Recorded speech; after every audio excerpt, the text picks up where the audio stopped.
इंदौर शहर में राम सिंह अपनी फैमिली के साथ रहता था। राम सिंह के घर में उसकी पत्नी और 2 बेटे थे। राम सिंह एक छोटे से गांव में रहने वाला था। वह गांव छोड़कर कुछ ही समय पहले शहर में आकर बसा था, क्योंकि उसका छोटा बेटा इंजीनियरिंग कॉलेज में इंजीनियरिंग कर रहा था और वो लोग गांव में नहीं रहना चाहते थे, इसलिए उन्होंने शहर में घर ले लिया। पर राम सिंह का बड़ा बेटा, उसका पढ़ाई लिखाई में कभी ध्यान ही नहीं था। वो हमेशा से खेती बाड़ी करना चाहता था, इसलिए वो सिर्फ कक्षा 5वीं तक पढ़ा था। और राम सिंह के पूरे परिवार के इंदौर में रहने के बावजूद भी वह गांव के एक छोटे से घर में अकेला रहता था और वहीं पर खेती बाड़ी किया करता था। एक दिन घनश्याम की पत्नी उससे कहती है, सुनिए जी, ये घर के काम मुझसे नहीं किए जाते। मैंने तो बस सोच लिया है, मैं घनश्याम की शादी करा देती हूँ। उसकी पत्नी आए और घर के सारे काम काज करे। मैंने कर लिए जितने काम करना था, अब मुझे भी आराम चाहिए। वो तो ठीक है भगवान, पर घनश्याम ज्यादा पढ़ा लिखा नहीं है। ज्यादा क्या, वो तो बिल्कुल भी पढ़ा लिखा नहीं है और गांव में अकेला रहता है, खेती बाड़ी करता है।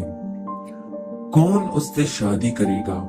उसका रहन सहन भी एकदम गांव जैसा है। आप उस चीज की चिंता बिल्कुल मत करिए, मैंने उसके लिए लड़की देख ली है। लड़की काम काज में बहुत अच्छी है और हाँ, उसके माँ बाप भी नहीं है। वो अपने चाचा और चाची के साथ रहती है और चाची ने उसको काम में बहुत ट्रेन करके रखा है। मैंने सब कुछ पता कर लिया है।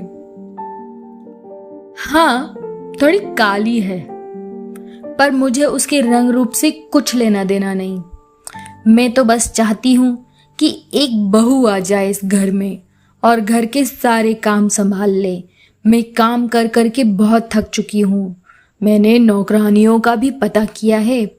इस इंदौर शहर में नौकरानियाँ इतनी महंगी है, इतने में तो लोग ऑफिस में काम कर लेते हैं। इसलिए मैंने तो सोच लिया है, एक फ्री की नौकरानी ला ली जाए। मैंने उसकी चाची से बात कर ली है, उसकी चाची भी मान गई है। बस अगले महीने घनश्याम की शादी कर दी जाएगी। ठीक है भगवान, जैसा तुमको ठीक लगे। अगले महीने घनश्याम की शादी कर दी जाती है। लड़की का नाम है पार्वती। पार्वती कामकाज करने में निपुण है, बस उसका रंग थोड़ा सा दबा हुआ है। पार्वती की शादी के ही दूसरे दिन से सास बिमला उसे बता देती है, ए लड़की, देख, जो भी तेरा नाम है, घर के सारे काम तुझे अच्छे से करने आने चाहिए। एक एक काम मुझे अच्छे से करने को चाहिए। घर का कोना कोना साफ होना चाहिए। हमने ये आलीशान घर बनाया है, इस घर को संभालने वाली चाहिए थी। इस घर की जिम्मेदारी आज से मैंने तुझे सौंपी है। घर का एक एक कोना चमकना चाहिए और हाँ, खाने में हाथ एकदम अच्छा होना चाहिए। खाना तो तू स्वादिष्ट बना ही लेती होगी, तेरी चाची ने मुझे सब बताया है। तेरे रंग रूप से मुझे कुछ लेना देना नहीं, बस तू काम अच्छे से करना। जी माँ जी, आप बिल्कुल भी चिंता मत करिए, मैं सारे काम अच्छे से करूँगी। आपने मुझ अभागन को अपनाया, मेरे लिए उतना ही बहुत है। मैं आपकी, ससुर जी की, देवर जी की और अपने पति की, सबकी खूब सेवा करूँगी। बस बस, ज़्यादा बातें करने की ज़रूरत नहीं है। तुझे तेरे पति का ध्यान रखने की कोई ज़रूरत नहीं, वो अपना ध्यान खुद रख लेता है और वो सुबह सुबह ही निकल गया है गांव के लिए। तुझे बता दूं मैं कि वो गांव में रहता है, खेती बाड़ी करता है, उसको यहाँ पे आने का भी टाइम नहीं मिलता। वो महीने में एक बार आता है और 2 दिन रुक के चला जाता है। तुझे बस मेरा और तेरे ससुर जी और देवर का ध्यान रखना है। वो घनश्याम, वो अपना ध्यान खुद रख लेता है, वो अपना खाना खुद बना लेता है। पार्वती उदास मन से कहती है, जी माँ जी, आप बिल्कुल भी चिंता मत करिए, मैं सारे काम कर लूंगी।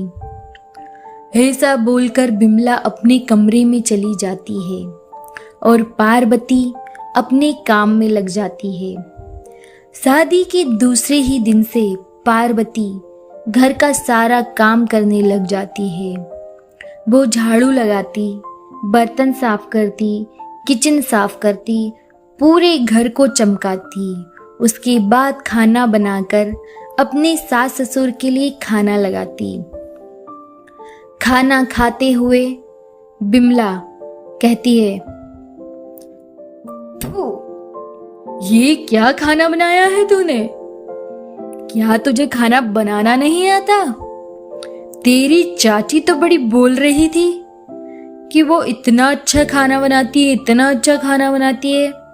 यही सोच के तो मैंने तुझ जैसी काली से अपने बेटे की शादी कराई, और तू जैसी तेरी शकल वैसा ही तूने खाना बना के रख दिया। एकदम इतना घटिया खाना बनाया है, मेरे तो गले से ही नहीं निकल रहा है। अरे खाना तो अच्छा बना है। नहीं बेटा, तुमने खाना बहुत अच्छा बनाया है।